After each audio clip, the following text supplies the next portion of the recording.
Hello, so in this video we're going to take a look at whether or not the standards check is actually working. Now just briefly, if you don't know about this, a standards check is when a driving instructor has a driving test examiner sit in the back of the car and they watch us do a 1 hour driving lesson and they give us a grade at the end, either grade A being the best, B being the next one down, and then grade F is a fail. So there's only really 3 grades, there's A, B and fail. So the reason I'm talking about this is I've just been for a driving test this morning and I read in a magazine in the test centre that the latest official figures for driving tests show that the number of people passing nationwide has fallen by 0.4%. And what they're saying is that so many examiners are unhappy about the standard of people going for a test. They're saying if instructors don't start teaching better and we don't start putting our socks up, what they're going to do is publish every driving instructor's grade. Now, I make no secret of my grade at all. I got a grade B on my last one. And before that, in the old system, which went from 1 to 6, I got a grade 5, just about me starting a grade 6. Now, the reason I'm talking about this is I want to ask your opinion. Is the standards check itself the problem? It's been out now for over 3 years, and most instructors have taken it. Now, if they're saying they're unhappy with the standard of instruction and they're going to publish instructors' grades, can't you see the contradiction there? Like, you're saying that you're going to publish grades from a test which clearly doesn't work. It's not fit for purpose.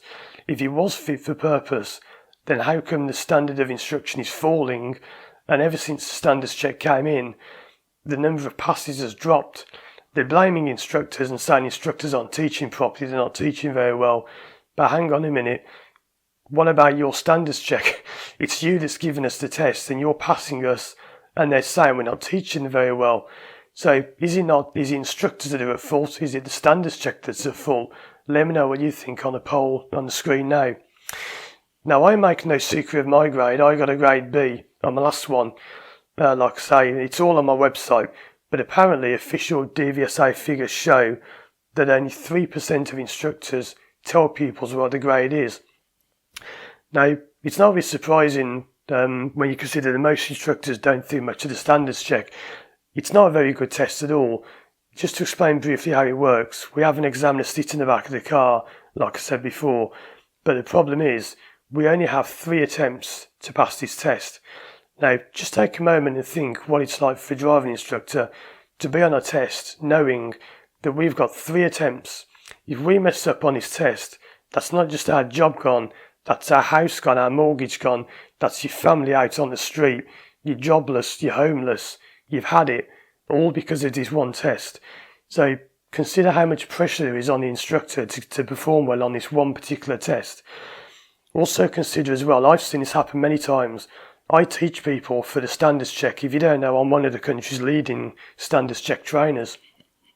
If you go online and search for standards checks, standards check videos, I completely dominate the entire market. I'm one of the top trainers there is, and I've got people coming to me from all over the country for training sessions.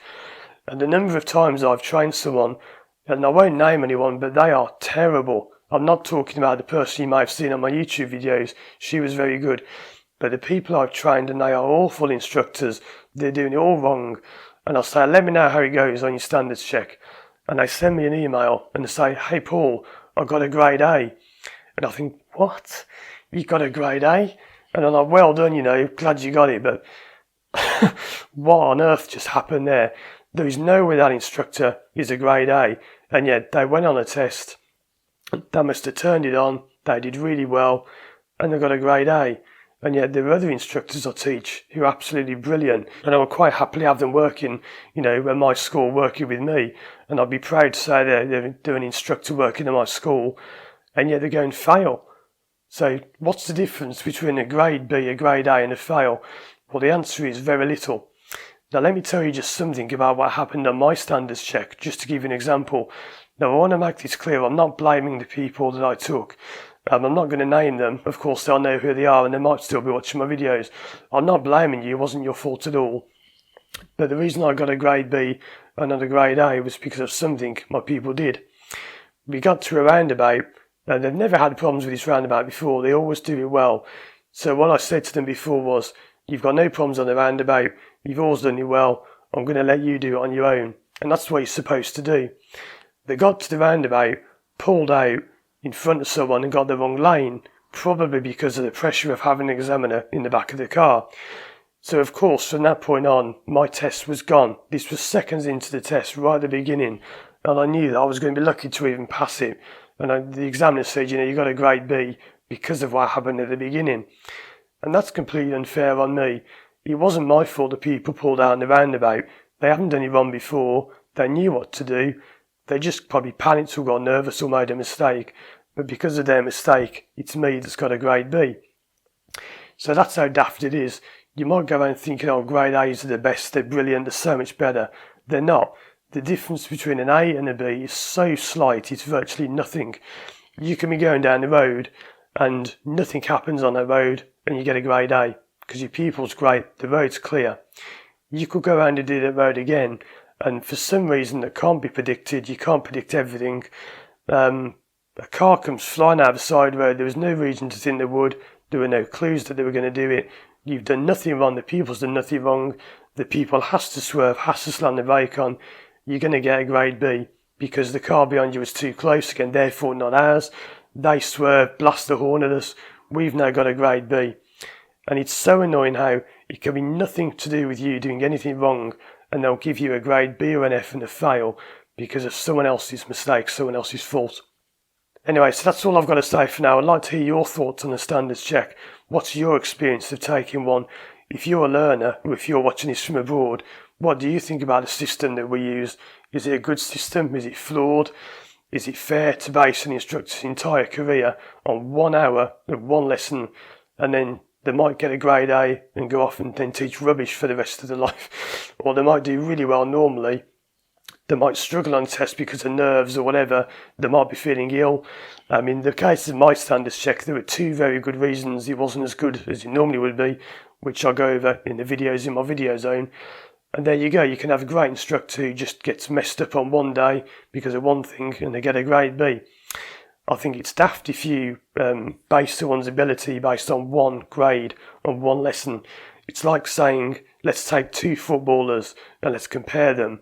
This one scored 27 goals last year, this one scored 28, so the one that scored 28 is obviously miles better. That's rubbish. It might be they just scored 10 penalties, which are easier to score, and the other one scored 1 less goal, but each goal was brilliant and required more skill. These basic figures don't show you the true story, and if they are going to publish these rates, it doesn't bother me because I already have my rates, my grades up on my website. But a lot of instructors are not happy about this, saying they're kind of threatening us, saying if you don't do better, we're going to release your grades online. But all that proves is how stupid your test is, and it's not really working as well as it should. So anyway, I want to hear your thoughts on this.